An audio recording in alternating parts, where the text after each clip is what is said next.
You ready for this? You ready for I this? am ready. I'm ready. Are you ready? It's the slow draw. It's a slow draw. Well, that was better than last week, bro. Caught me by surprise. Welcome to Elevate Your Podcast. No.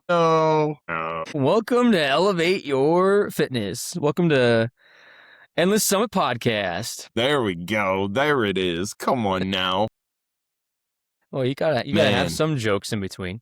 Hey, I like it. I like it. How you doing this week, Shane? How was your week, man? It's good. It was actually good. It was an easier week than most, which was nice. That's good. I'm trying to think. Nothing really in particular happened. Yeah, it was a decent week. The weather disruptions across the Midwest and East Coast is kind of what made it easy, which is nice. Yeah. Gave me a little bit of breathing room. Yeah, it was boring, I guess, which is nice. I gotta get used to these weeks. I gotta get used to these moments where nothing's really happening, which is good because it's just with last year there was like every week was something going on, like with traveling, friend plans, or whatever the case was. But now it's like I'm not traveling at all, and it's nice to be home. And Allison's doing a lot of traveling, so she was actually gone all week until Thursday, and so I had time to myself, which is good. So I'm just hung around. Yeah.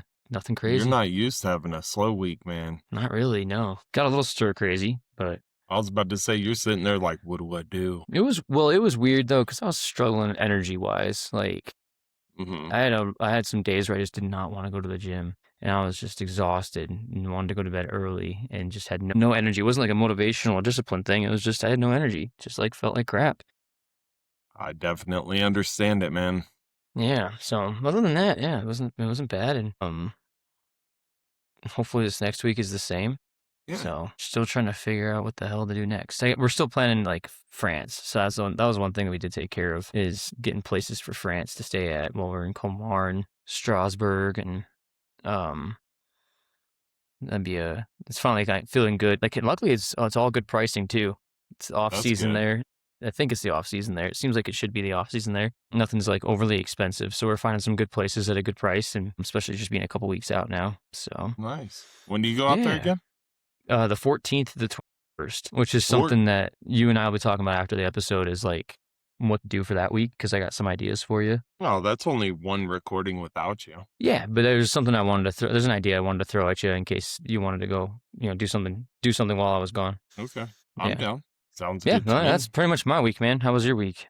It was full of ups and downs, man. It was good for the most part. Like, I shouldn't complain, but I'm still struggling with that energy. My sleep has gotten much better, but I'm struggling with energy. So I made it to the gym on Monday, but then I didn't make it the rest of the week. Like Tuesday, I was set on going, but as soon as I got home, man, I kid you not, I had an hour and 15 minutes worth of phone calls. Holy crap. Just back to back to back to back to back. And so for what? For just work, like installers calling me, contractors calling me, just questions on the jobs. And so I had to take them. And like at the end, I was just like, I'm not going, because I got done with my phone calls probably around like 3:15, 3:30. And it was like, I could go to the gym, but I'm going to feel rushed because Nikki has practice at 5. And so it's just like, you know what? No, like, I'm not going to go today. And then that sort of just threw off the whole week. And so it was nice though, because my buddy, his name's Ace, he was a trainer. He's the one that actually got me into like the personal training side of my business. He moved to New York to open a gym with his brother, and he had to have heart surgery. And so he texted me, and he was such a smart ass dude. I love this dude to death. He was like, yo, how are things going? And he was like, this is Ace. Or do you remember who this is? This is Ace. And I'm like, all right, dude, like it's only been like a week and a half since we talked.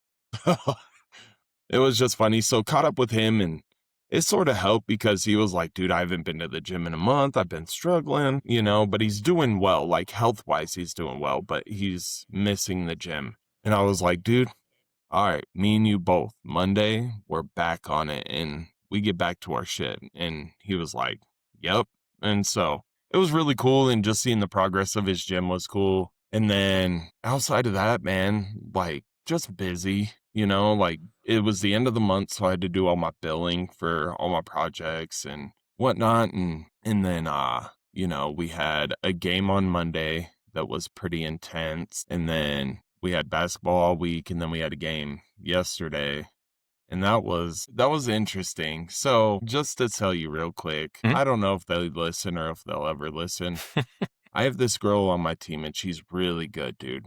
Really, really good. And her parents are awesome, man. But they definitely are vocal parents. And I love that about them. Like you'll hear them like, come on, run.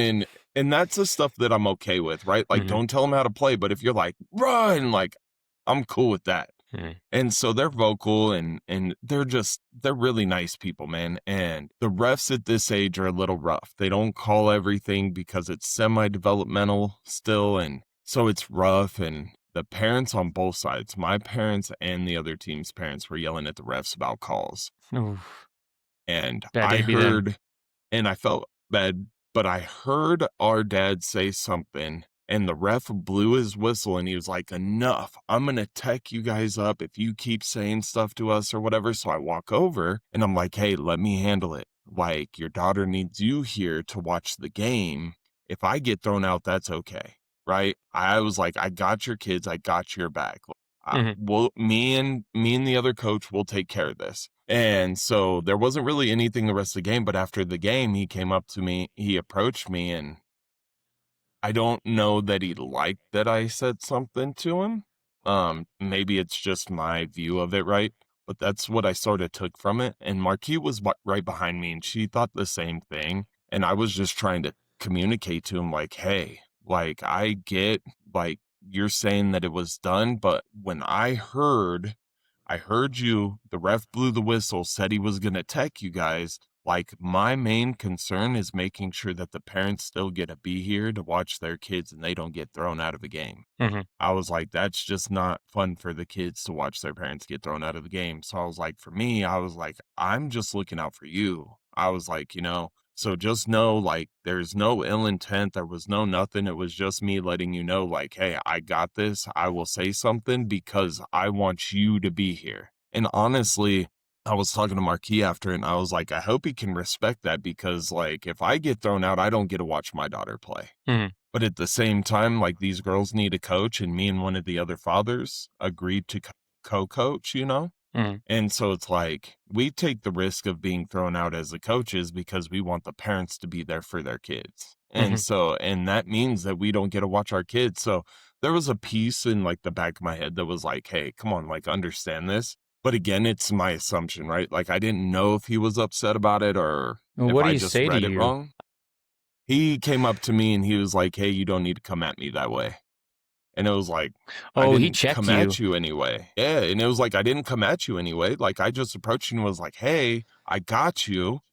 Like, don't. And Marquis even was like, as a coach, like, you handled that perfectly. You weren't aggressive. You weren't anything. You were letting him know you got his back and you care about him wanting to be there for his daughter. And I talked to the other coach, and he essentially said the same thing. He was like, dude, you handled it the way you should as a coach. Yeah. Like, there's nothing you could have done differently, no different way you could have approached it. So he was like, I think you're fine in what you did. So that happened. But then, like, the girls played better. Like, this team, they were the best team in our division last year. Like, their points for and against was ridiculous, dude. They were just murdering everybody, and they beat us. I think it was like 30-4, something like that. And we scored more points and held them to almost like half of the points that they scored last time. So, like, our team has improved, right? And so it was like, Mhm. all right, cool. And it was really cool because, like, one of the younger girls was out of town, but one of our youngest, in her first year of playing comp basketball, she made a couple of mistakes, like not knowing where to go. But dude, her effort was so good.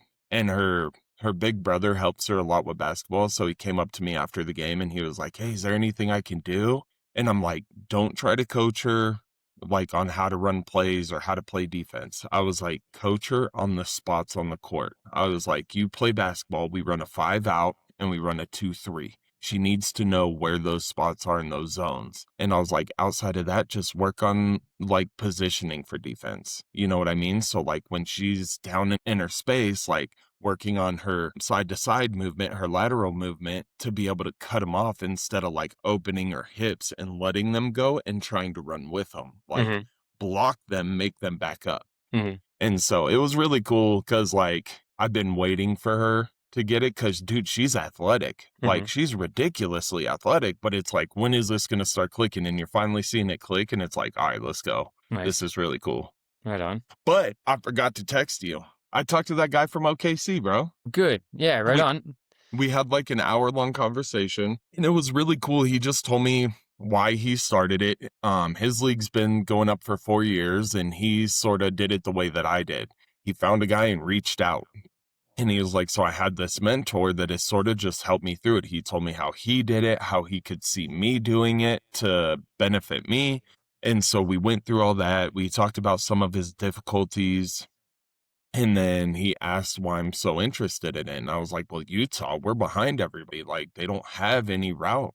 I was like, my daughter has a few years left, and that's it, unless I create something. Yeah. And he was like, here, like, you already coach? And I'm like, yeah, I coach in a rec league, but, you know, my daughter is I think she's the only girl I saw play last year. And I was like, the season before that, there was only one other girl. And I was like, the season before that, there was only one. So I think she's like one of two, one of three that play. And I want to build interest in this area for these girls. And I was like, you know, like, my daughter's talking to her teammate about coming to play.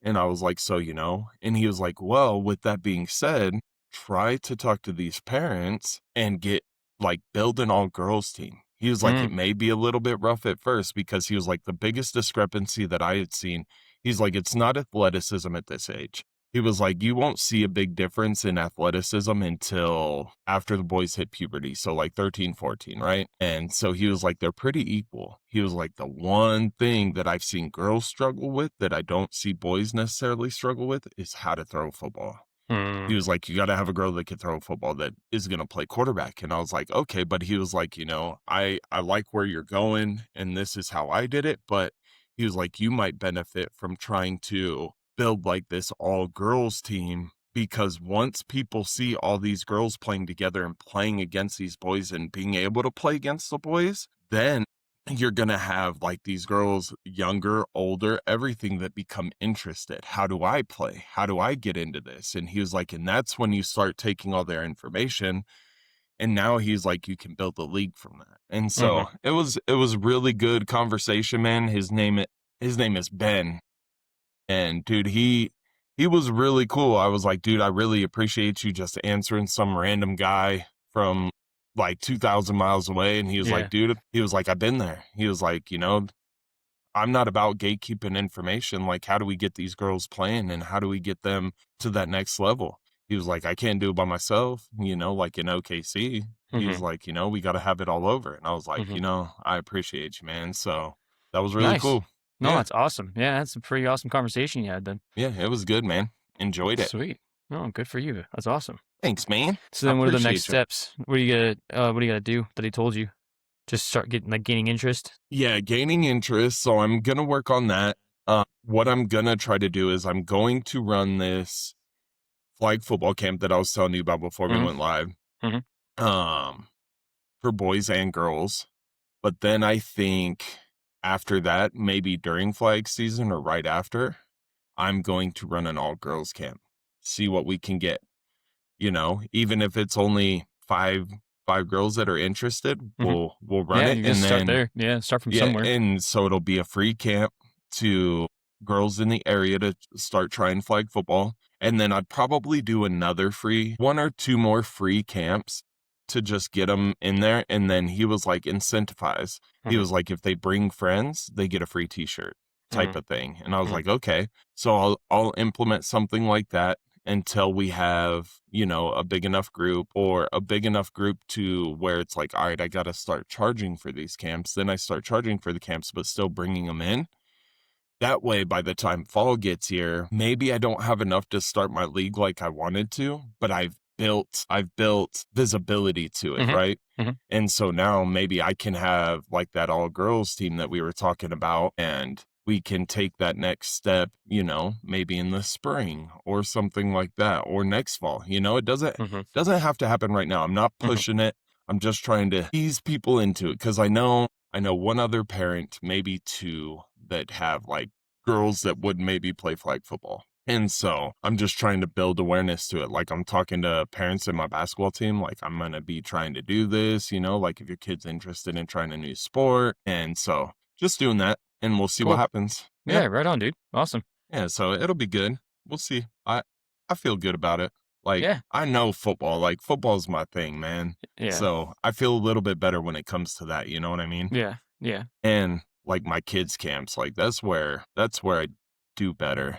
Mm-hmm. Like just having my kids with me and Mm-hmm. just getting to be a big kid with those kids, you know what I Yeah. mean? Yeah. So I'm excited that the weather isn't really turning to crap and it's pretty much staying pretty nice. So Yeah, it is really nice.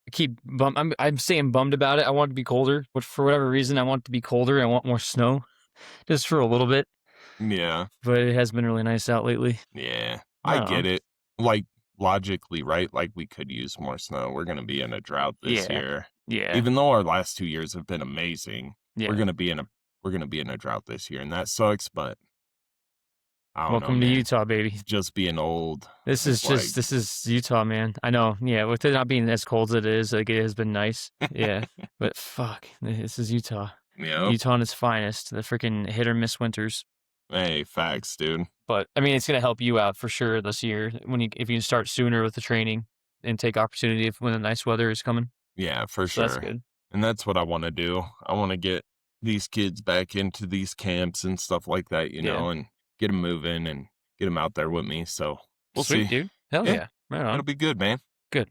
How did You one question for you? So like with that parent earlier, how did you feel? Like what were your thoughts and feelings towards like him talking to you afterwards? um, You had a lot of like validation from the others, but what was going through your head? I don't think I really had too many feelings after Mhm. because I could see if you're the parent that gets called out, right? Mhm. It's like, really, like, come on, man, why couldn't you say like the whole team? So I think there was an understanding there. In the conversation, though, it was like, why are you approaching me like this? Mhm. Like, and again, like, I could be reading into it. Maybe he wasn't approaching me in any kind of way. Maybe he was just letting me know, but I did feel like some kind of energy from it. There's And it some was just tension for like, sure. Yeah.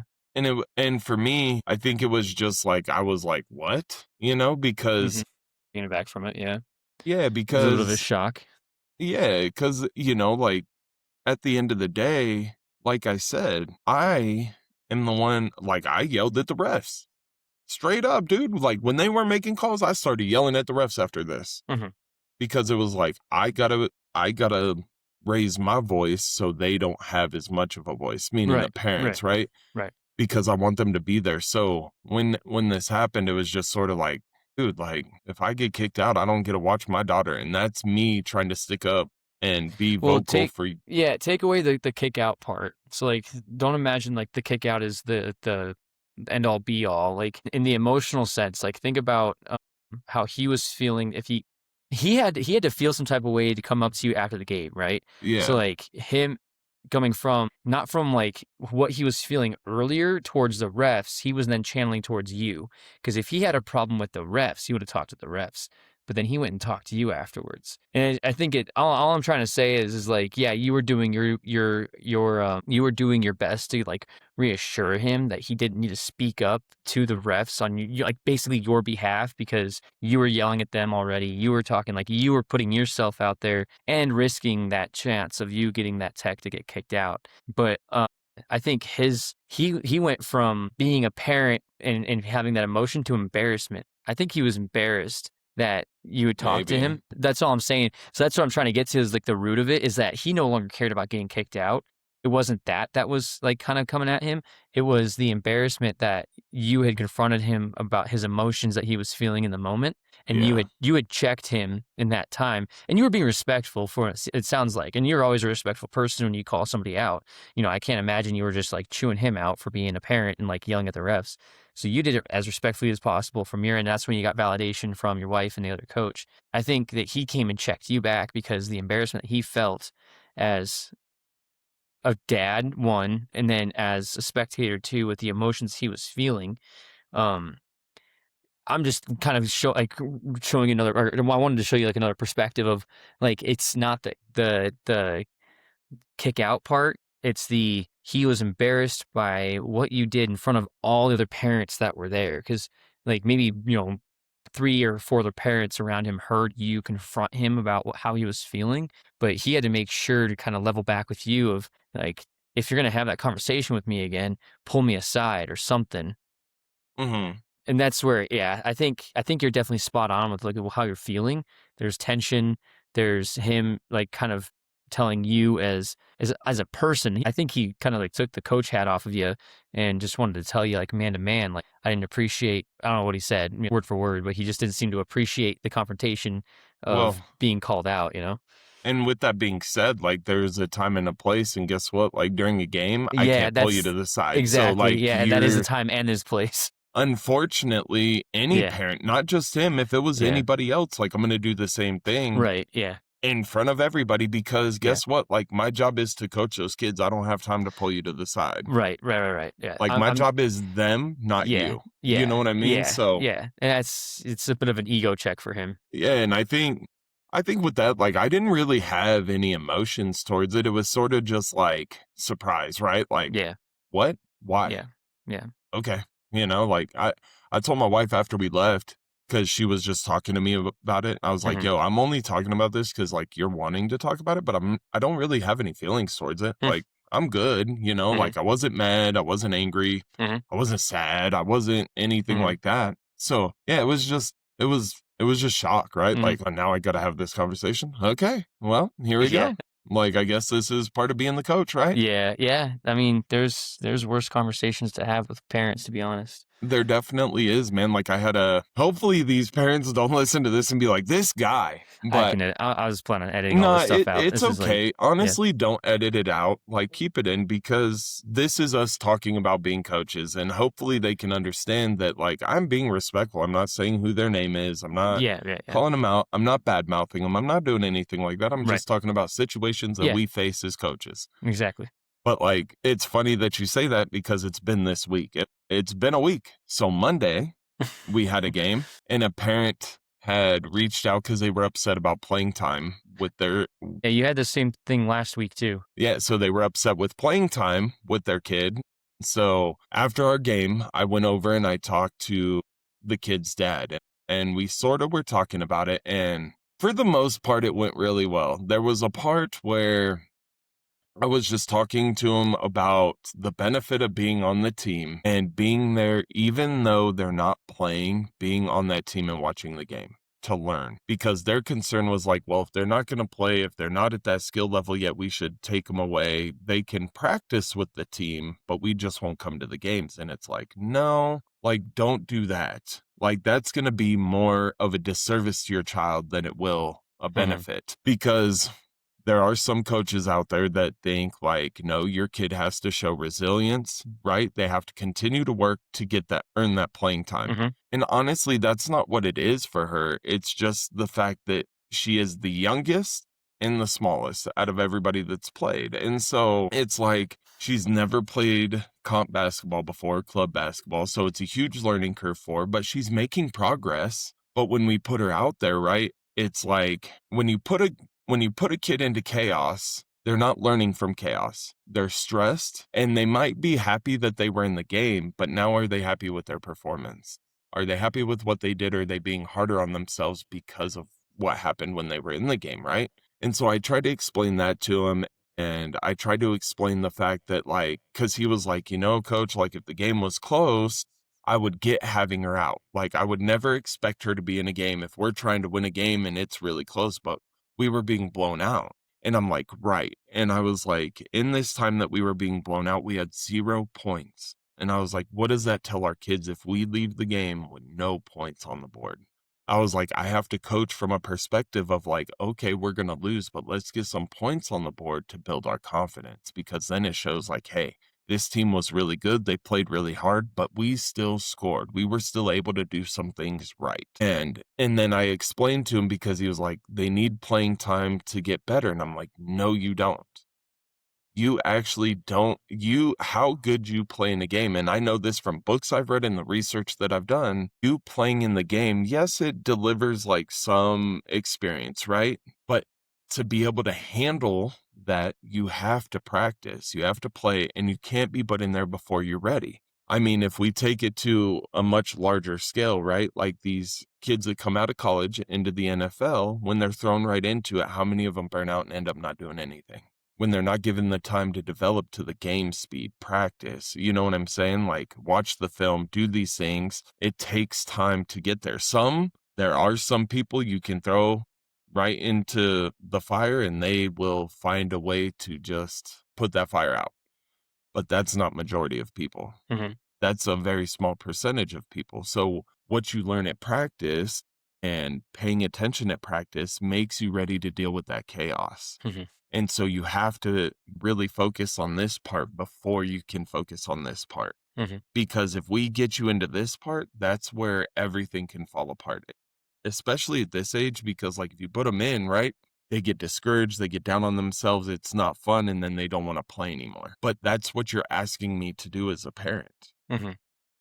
But if I have them practicing and they're getting better every single week, better, and then I throw them into the game and they can handle the chaos, now it's like, okay, I did handle myself. I did X, Y, and Z right. I may have done A, B, and C wrong, but that's okay. I'll work on that in practice this week. But if they get A, B, C, X, Y, Z all wrong, then I just completely shot their confidence. I completely shot everything that we've been trying to teach them and build in them, right? And so it was just a long conversation, and there was a part where there was a disagreement, and I'm like, yo, I'm not going to tell you what to do with your kid, but I've been like, I got a little bit bigger, a little bit puffier, because it was like, I'm trying to explain this the best way that I can, and I'm just being hit with resistance. And it's like, all right, so I got to, and he was like, coach, you're being defensive. And as soon as he said that, dude, I'm like, listen, like in my head, I'm just like, listen. Mm-hmm. But like, I tried to keep my cool, and eventually it came to a like, hey, like where we were both on the same page. Like, she's going to get more playing time. She's working hard. She's getting better. Like, playing time is coming. I was like, look at today. I was like, we played in this close game. She played for the first 8 minutes of the game. I was like, she didn't The go in games are how after long? that. Like they're like a half an hour or 40 minutes? They're like 40 minutes. Yeah. But it's like you played 8 minutes of this game, but then I took her out. We had to try to win this game. These girls are physical, they're big, they're playing, and it's a 1-point game the whole time. So he was understanding, and I think we came to a good understanding. So we'll see this week. They were out of town this weekend, so we'll see what happens this week. Yeah. Yeah. Yeah. Like to like kind of nail in your point too, like games and like for swim meets for me, man, like lacrosse games, even when I was coaching lacrosse games were when you capitalize on everything you learn in practice, right? So like to your reasoning, the exact reasoning is like, you're not going to put somebody in the game if they haven't practiced well enough to capitalize in the game. And that should be also the same perspective the athlete has as well. It's like the games are to capitalize on what you learn throughout the week. So that way you can, that's like the test, right? That's your week over week test of, did I prepare enough during practice in order to execute well during the game? Did I memorize this? Did I visualize this? Did I like plan for it? Everything you're saying is exactly right. I think for like those parents, like they don't fully understand yet, because I'm assuming they're like, is this their youngest kid? You said she's young, and Yeah.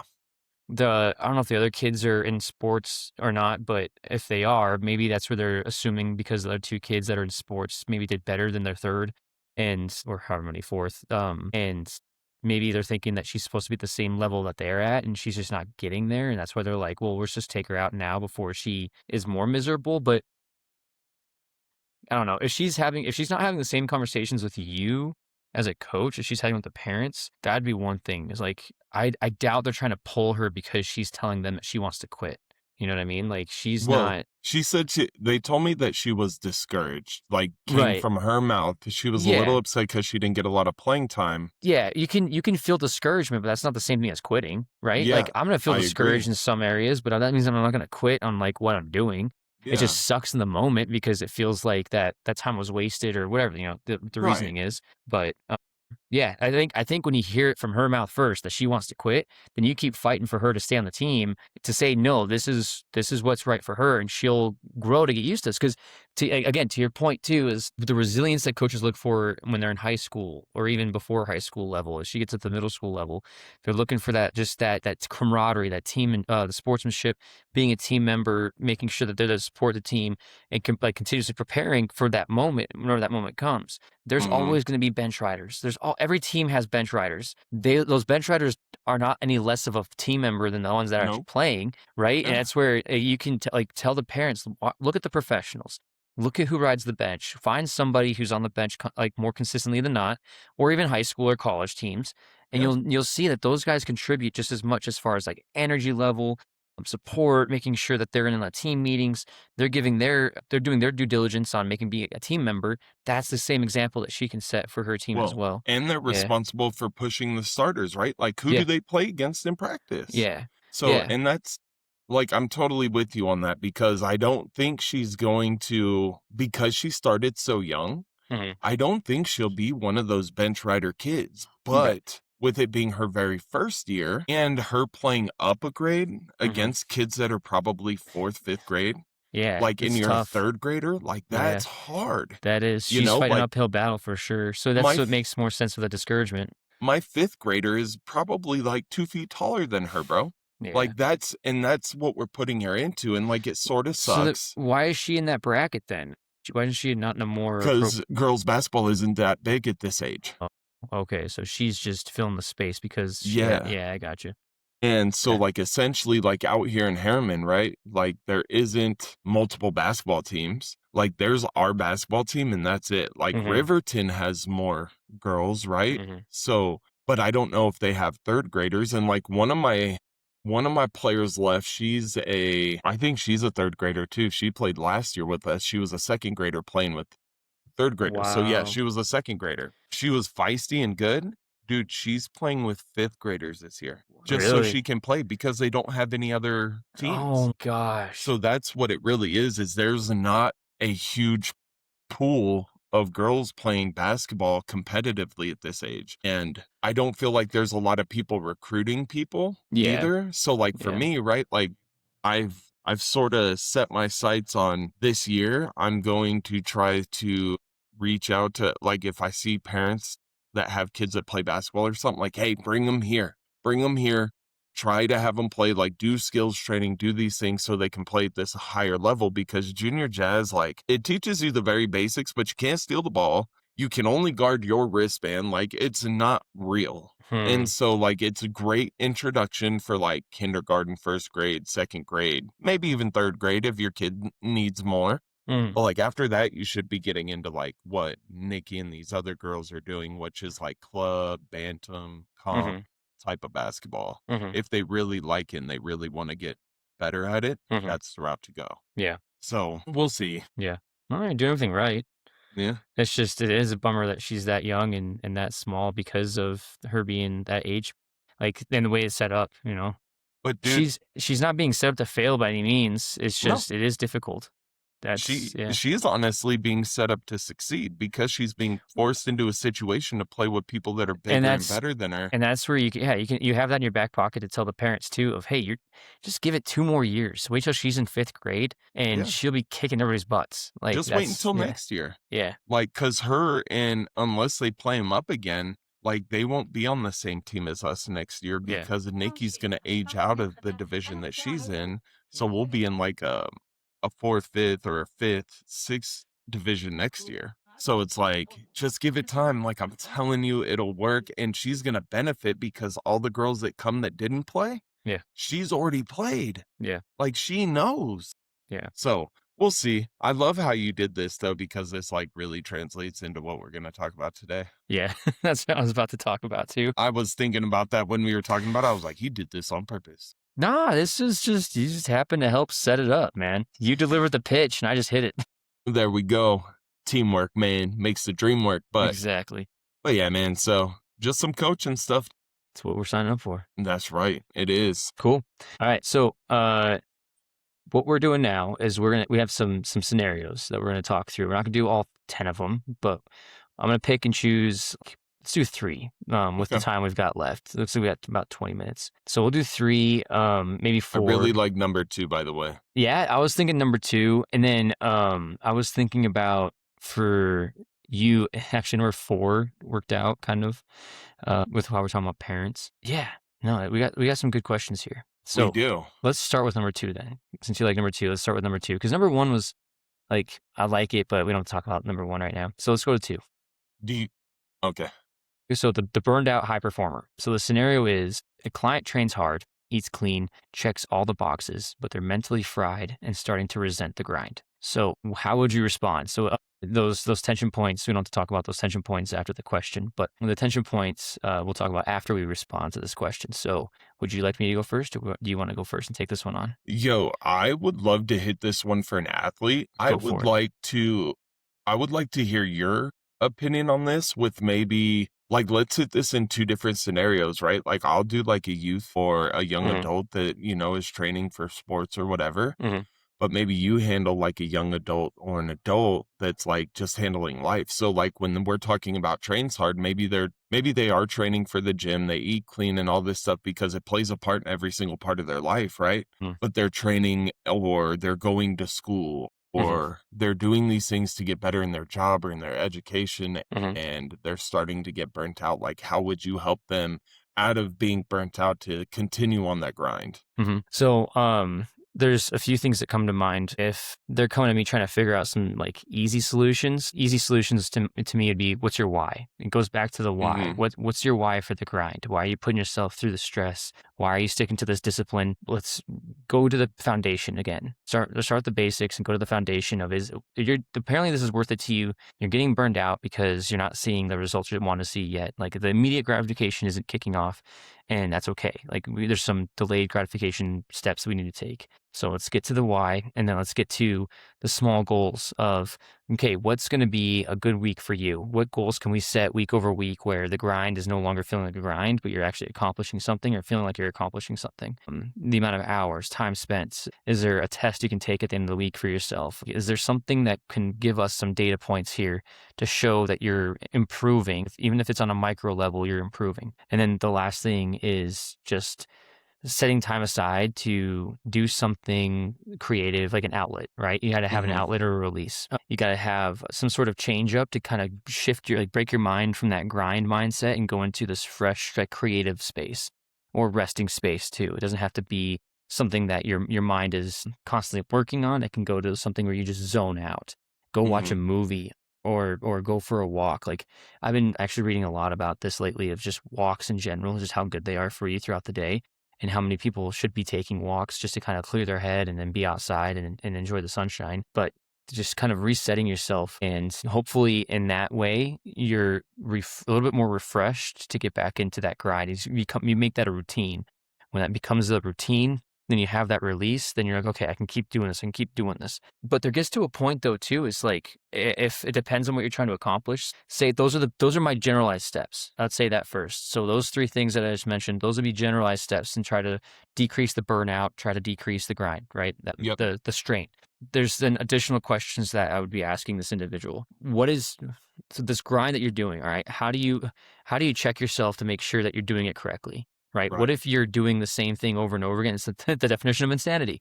Doing the same thing over and over again, expecting a different result, but really you're not making any improvements because you don't know any better, right? You don't know what Right. you don't know. So kind of asking those questions of how are you keeping yourself accountable and checking yourself that the progress you're trying to make, you're not doing it in vain, because maybe Yeah. you missed something where you think you're supposed to be improving and you're not, because there's a little thing here or a little thing there that you're supposed to be including with your process. And because of those things, you're preventing yourself from moving forward.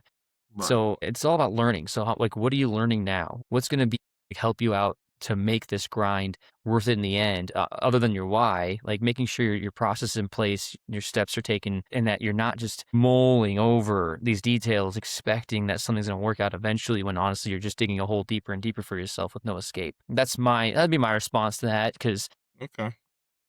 you got the athlete side, and that's sort of like the life coaching side of it, is just navigating through the fog of, okay, what's worth it to you, and then what's not, and then just try to get you on a pace Yeah. that prevents you from burning out from this grind too much. Because like I'm the same way. It's if I'm into a grind too much and then I feel like there's no escape, or I feel like maybe I'm doing something wrong, like I'm gonna stop. I'm gonna like kind of reset my perspective and really take advantage of leveling myself up and seeing that bigger picture of, okay, this is what the bigger picture is. This is the direction I need to go. And then ask myself, okay, what are these next steps? So that way I'm not feeling like I'm just put in a chokehold, like I'm stuck in a chokehold here or something. Mm-hmm.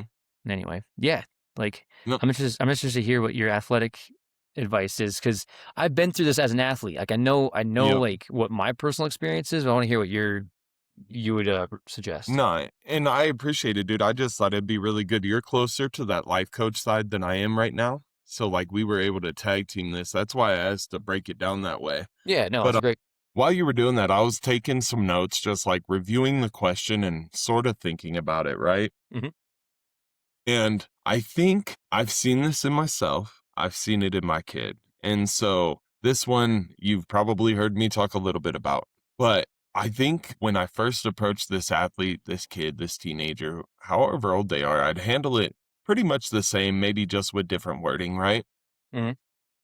And maybe like my substitutions would be a little bit different. But like first I would sit down and talk to them, and I think the why stays, right? Like no matter what, you talk to them about their why. Obviously they are doing it because they love it or they want something from it. And so what's your why? What's keeping you coming even though you're tired or burnt out? What's keeping you coming and pushing for this? Like what I would talk to him to try to understand. If I don't already understand, I'm sitting down to talk to him about getting an understanding, because I don't want them or anybody else to feel like they're being lazy or weak, Hmm. because that's incorrect. Hmm. Everybody gets burnt out. It is not lazy. It is not weak, right? Hmm. And so after we get into that, then like I would I would start the discussion of what is feeling heavy at the moment, right? Like Hmm. I'm not going to push them to just push through it. I'm not going to pull them back to keep them from trying to do it. What is feeling the hardest? What is feeling the heaviest? Hmm. So is it your sleep? Are you waking up tired? Is it just moving the weight? Is it getting through the training? Is it having the energy to get through the training? Like what aspects are these? We would discuss these aspects, because if we discuss them, then I'm going to have a better idea of what's going on, right? And then after that, we can talk about where to go. Like, where do we go? We're not going to change the goal. The goal's staying the same, but we may change the route to get there because you're burnt out. We want to get through that. So in a weightlifting training way, the way we would change that is I do it with my client. So he texted me a couple of weeks ago. He was like, "Man, I was only able to get this weight for 4 reps." And it was like, "Hold on. Like, how are you feeling? What's Hmm. going on?" He was like, "Man, I just feel tired. Like, I really need that like 400 milligrams of caffeine and Hmm. I'd be able to knock this out." And it's like, dude, that's your body speaking to you. Maybe it's time we take a step off. We need to take a week off. This doesn't mean we're stopping. Like, don't I mean, some people actually do use that where they will stop for a complete week and not do anything. That's what I do with my daughter. I will stop her for a complete week and she won't do anything. Some people, they don't want to stop. So it's like, all right, if you're not going to stop, we're going to pull back. And this is where I've talked about. So, let's say he's benching 225, right? I'm going to have him bench 155. Like, that's all you're going to do this week. You're going to bench 155. You're going to do the same amount of reps, the same amount of rest, the same intensity, but you're going to do it at a hell of a lot less weight. And the reason is because you're keeping your body moving. And engaged. Exactly. We're keeping it engaged. So that's helping you stay where you're at, but also allowing you to relax a little bit, because you're not trying to overexert yourself to push yourself to the brink of exhaustion so you can keep moving forward. Hmm. Sometimes we have to take a step back a little bit, which is where I'm talking about. We take that little detour. We're going to take a Hmm. step back. We're going to go a little bit lighter. We're going to run a little bit slower. We're going to have the same energy in our training, but maybe not execute it as hard, right? Hmm. Like instead of going 100%, now we're going to train at 50%. You're going to jog through everything. We're just going to really focus on like, did I get my 3 steps for my layup? You know what I mean? Did I follow through with my shot?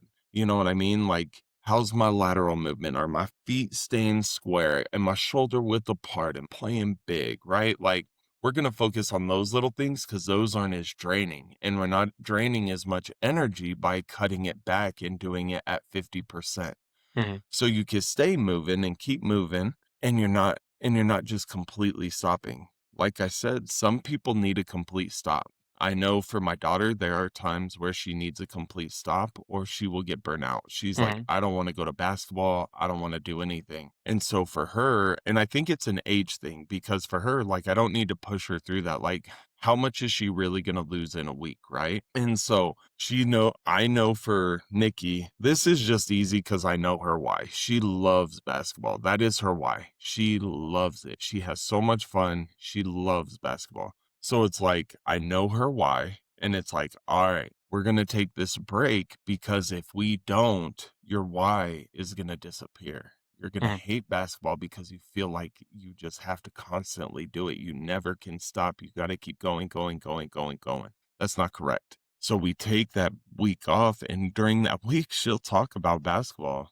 And then, like, by the end of the week, she's sitting there and she's like, Dad, I'm ready to go back. Let's go. And I'll even ask her, I'll be like, you ready for basketball this week? She's like, oh, yeah, they ain't even ready. And I'm like, all right, say less. You know what I mean? And so that's sort of the approach that I take with everybody is I just try to understand where they're coming from. And I also try to share my experiences. I think that is one of the biggest things that helps me is I share my experience. I have experienced so far with all of my clients, I've experienced exactly what they were going through at some point in time. So I just talked to them about what I went through, how Mm-hmm. my mind was feeling, what I wanted to do, and why I continued on. You know what I mean? Like, hey, yeah, I took a week off, but that was because I needed to, because this goal is important to me. I want to get there. But if I was continuing down the road that I was continuing down, I was going to injure myself. I was going to get tired. I wasn't going to be as into it as I want to be. And I Mm-hmm. know that from experience. So I need to take a step back. I need to take a week where I go easier.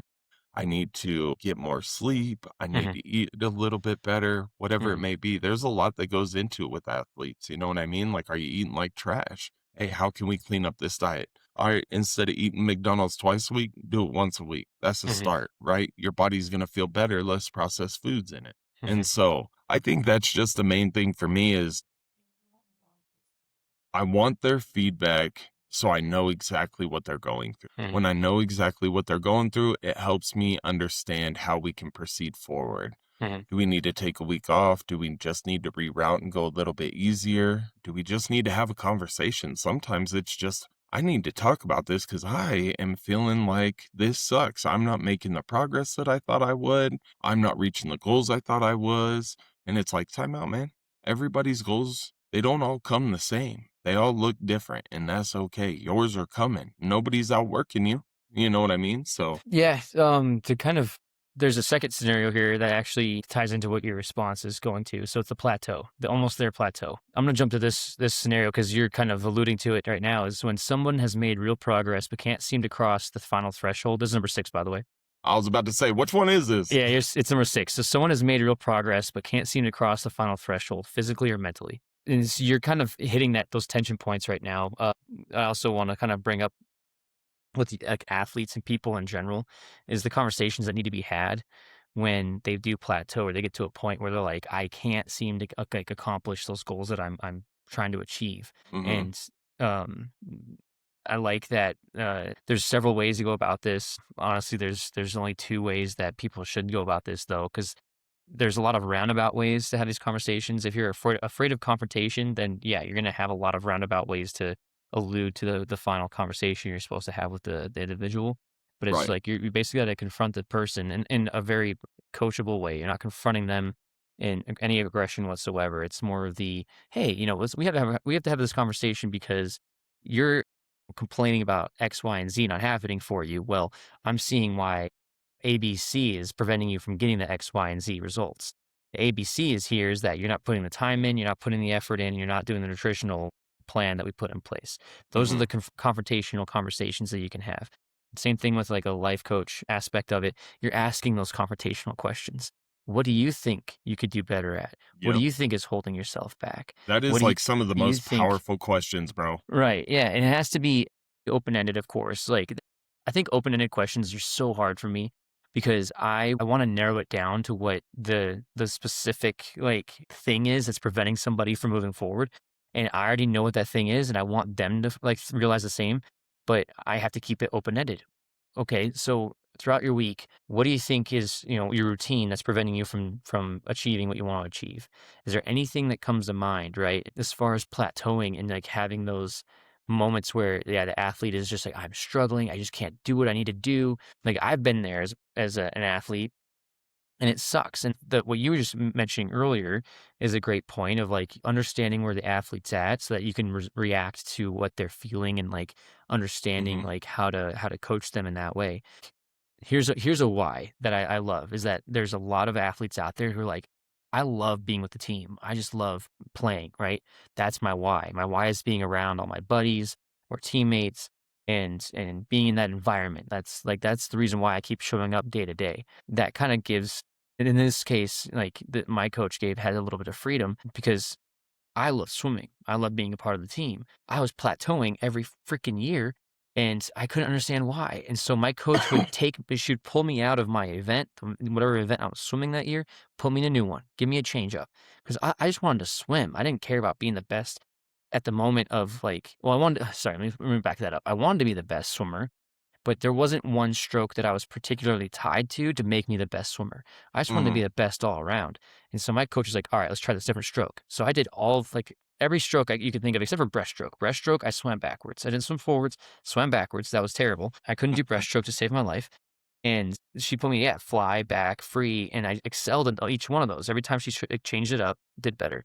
So it's cool. Yeah. If the athlete and the person, the individual per se, like wants to get better at one particular thing and that's their why, then Yeah. you're a little bit more like narrow. Your challenge is to have that hard conversation with them of, okay, this Hmm. is how specific you want to be with your goal. Great. Then we're gonna have to have some hard conversations because it's Hmm. gonna take a lot of sacrifice to get to that point. But Yeah.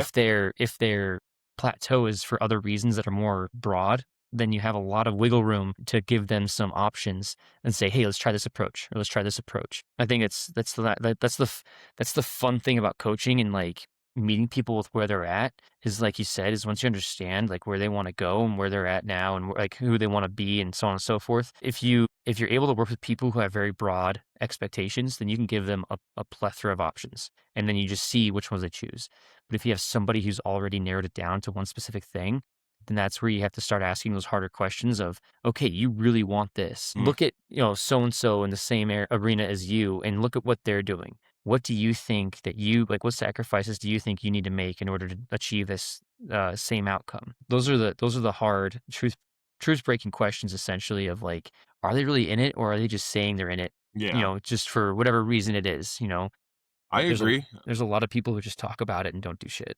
Well, and it's like my client, I train him weightlifting, right? Right now, we are on a strength plan, Hmm. and it ain't like he has some hefty goals, dude. And Yeah. he's 51, I think. And dude, he's legit for a 51-year-old, bro. Yeah. Straight up.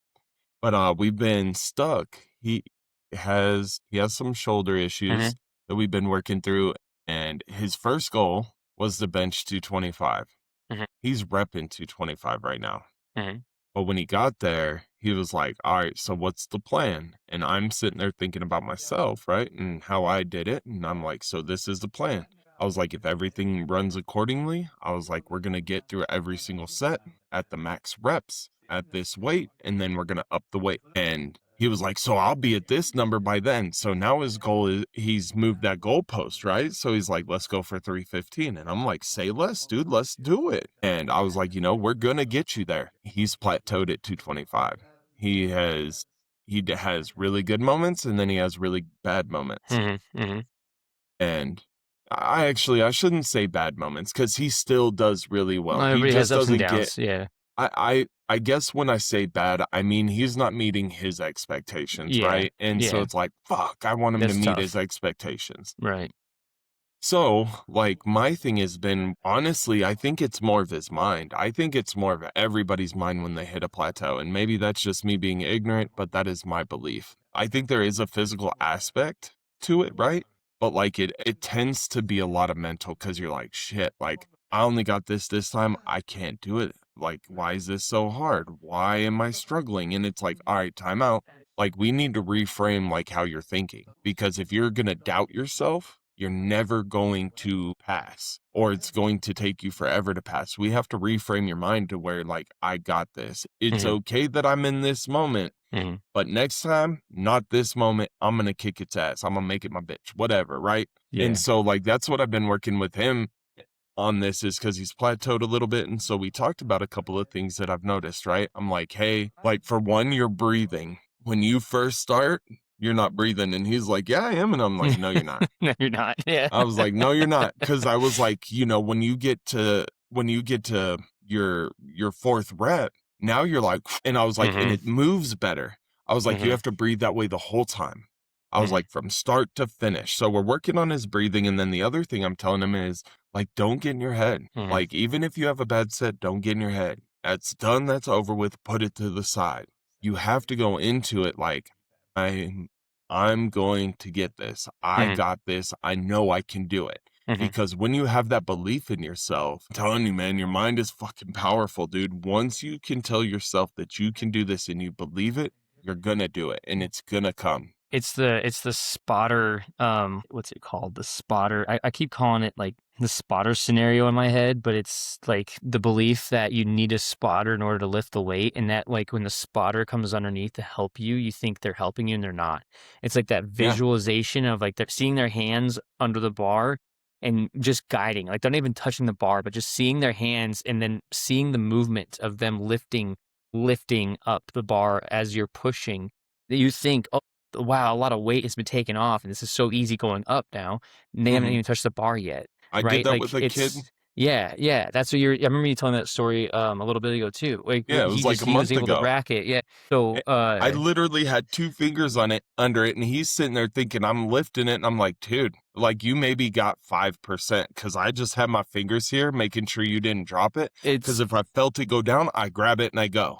yeah, And it's like, you got this. And so, yeah, you're right, dude. Like it's he's the got it. visualization of it. Yeah, He really does. He's such a badass dude. I told my wife, I was like, I'll train him till the day I die. yeah. I do not care. Or the I day he love dies. this Yeah. dude, man. But then like the other aspect of it where you were talking about, like my daughter, right? She's hit a plateau with her shooting. Her distance is getting better. She's not very accurate. She will just throw, like this last game, bro, she threw up a 3-pointer. I'm like, what the hell are you doing? That shit came up so short. It was so funny, but I loved the fucking confidence, dude. She was like, watch this. Threw that shit up and it was like feet short. I was like, oh. And she was like, Dad, you know why this happens? And I'm like, why? And she's like, I just get anxious. I don't know where I'm at on the court. I just throw it up. And I was like, I respect it. But she's hit this plateau, and this is where a difference with coach and parent comes in, right? Because it's like, yes, I'm her coach, but I'm her dad first. She knows Yeah. I'm her dad Yeah. first. And so when I'm trying to teach her the correct way to shoot a basketball, she does it a little bit. So for me to help her get through this plateau, because she doesn't have any control over this plateau, I've been looking into, I know one of the coaches at Harriman High School, and he's freaking amazing, dude. Amazing, dude. I love this guy. I'm going to talk to him about seeing if he'll do some one-on-ones with my daughter Mhm. to teach her how to shoot. Mhm. Because, dude, his son is a baller, dude. And he's probably one of the coolest coaches I've met to this day. 100%, man. I love this dude. But but yeah, so that's just like another thing is like when they hit a plateau, is it, like you have to separate yourself. So like with my client, I'm going to help my client through it. That's my job. I'm his coach. I can help him get through it. But as a father, noticing a plateau, I've worked with her and I've been able to recognize myself like, all right, can I help her get past this point? I don't know that I can because I'm dad first. So it's like, how do I help her get out of this plateau? All right, I got to look outside of it, right? Because she's putting in the work, she's doing everything she can. But sometimes when you have a parent as a coach, there's just this like, it's different. I don't even know Mhm. how to explain it. It's just different. And And so that's how we'll help her through her plateau, right? Mm. Like I can keep her going on everything else and help her through plateaus in every other scenario, but this one I need some help on. Mm-hmm. So, Yeah. All right. Right on. Okay. Last okay, question. which one? So I am torn between number 3, the athlete Okay. with excuses, because I love talking about excuses, and then the athlete who doesn't believe in themselves, number 7. Ooh. Yo, for some reason, I was like, yo, he's gonna pick number 8. I really Oh, the did. coach. I like that one too. So we could talk about all 3 of those still, but it's here. No, the I think athlete. I think if you want to, we can even split it. So I could talk about number 3, and then you could talk about number 7 if you wanted to, because that one's more Okay, we up your could do that. alley. That way we answer 4. Let's do it. Those will be our last 2. Cool. All right, you go first. Yeah. So, all right. So this one is the athlete excuses that sound valid. Injuries, school stress, family chaos. Everything they say is true, and yet progress has stalled for months. So love this because like this hits me on a personal level of like excuses versus responsibility and accountability. And I was raised that no excuse is a good excuse. Like all Yep. excuses are like shit excuses no matter what. You are in full control over what happens, and you get to take responsibility.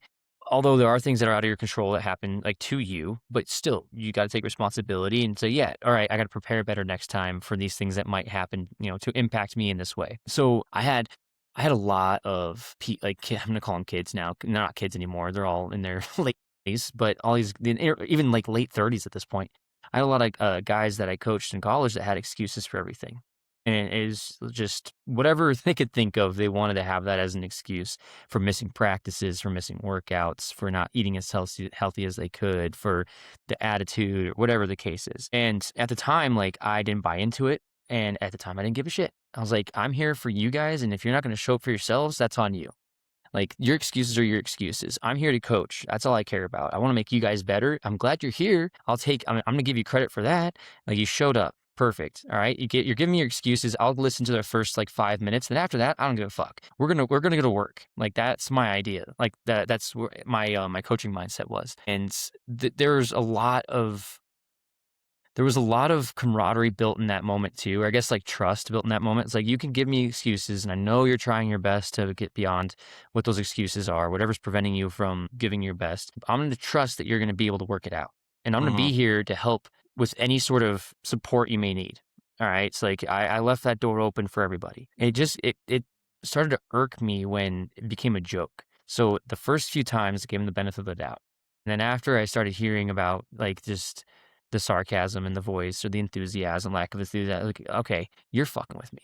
And I don't like that. So at that point, that's when like the coaching would come into mind. And I would start asking them questions. I start calling them out on their bullshit. Like, what, okay, give me some reasons of like why these excuses are coming to play. What is going on? And then I would say, if you would stop smoking weed so much, then you wouldn't be so late.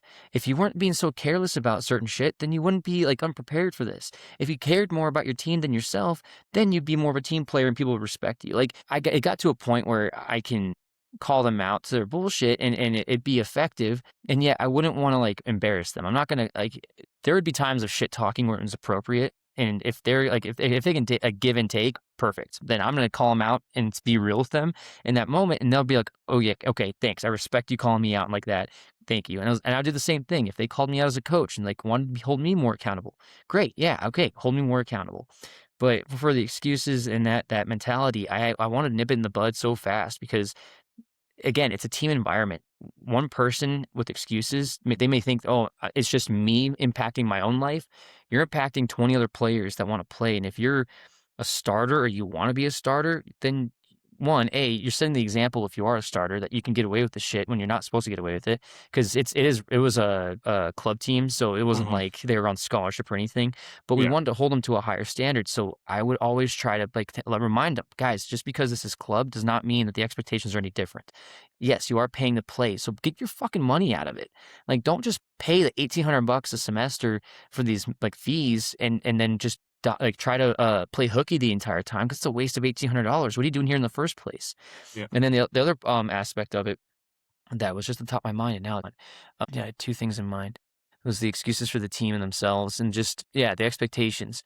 Is it down the road when you start like again getting into a job and into your career and you start making excuses, your boss isn't gonna give a fuck. Your manager's not Mm-hmm. gonna give a fuck. You're late for work.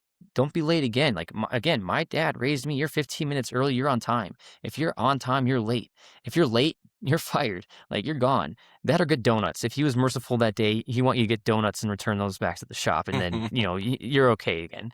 But be prepared. Be honest with yourself. Be honest with your team. Be honest with your coach. Get rid of the excuses in a way where, like, again, the sacrifices that need to be made in order for those excuses to be limited. And I take full accountability 110% of the time. I've had managers tell me that I take too much accountability sometimes, and that can kind of apparently put me back. But I'm like, no, as Jocko Willing says, take extreme ownership. If you want to win at everything that you do in your life, you have to take extreme ownership over everything that you have control over. So that way you can then prepare better and execute better and then succeed at what you want to succeed at. So excuses to me are just it's bullshit. There is some accountability on their part, and then there's some compassion too. So like I said, when I heard the first set of excuses, I'd give them the benefit of the doubt that they were telling me and they would build some trust there, and then I'd have compassion for them. I would listen to what they had to say, and okay, that makes sense. Your car broke down. I get it. It's a 1980 whatever fucking car. It's gonna have issues. I would make sure that I understood them at their level, and then they would also make that promise to me that I'm not gonna do this ever again. And I trusted them. If they kept doing it again, then yeah, trust is broken, and that's when I would start kind of coaching them and calling them out on their BS, and be like, look, we're not gonna fall for this shit anymore. And then, and at the same time too, I had, this is like a strength/weakness too, like something I just do personally with everybody is the cold shoulder, dude. I give people the cold shoulder like no other. Like, once you lose my respect and my trust, you don't exist in my life anymore, and I want nothing to do with you. I'm going to give you, like, yeah, I'm going to acknowledge that you're there. Obviously, I'm not going to pretend you're a ghost. But other than that, I'm not going to shit talk with you, because that's my love language is shit talking. Like, I love, spitting that, like, and then the with the players, like, if you kept doing the same stuff, all right, cool, you do you. I'm out. You don't care. I don't care. I want to coach the other guys that do care. I want to be with them and make my time worth it, Yep. So yeah, that'd be my those are my responses to that scenario. I like it. Yeah. I'll jump into number 7. Yeah. The athlete who doesn't believe in himself. Scenario: technically sound, consistent effort, but zero confidence, constant self-doubt. So this one is 100% mental. This has nothing to do with the game or lifting or anything like that, in my opinion. This is 100% mental. And I think this comes from, I am flirting with the line on this, but this comes from parents. This comes from how they're raised, how they're talked to at home. A coach can do so much, and sometimes a really good coach can change this, but this comes from home.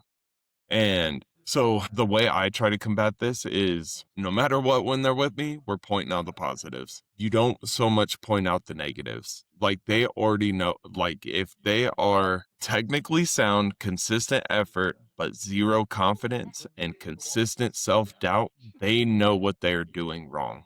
We do not need to talk more about that. They already know. And if we talk more about that, we're just reassuring that they aren't good enough. Yeah. And so this is really building them up from the ground up. So in any kind of sport, if it's football, if they have correct hand placement, if they have good footwork, if they have good hustle, if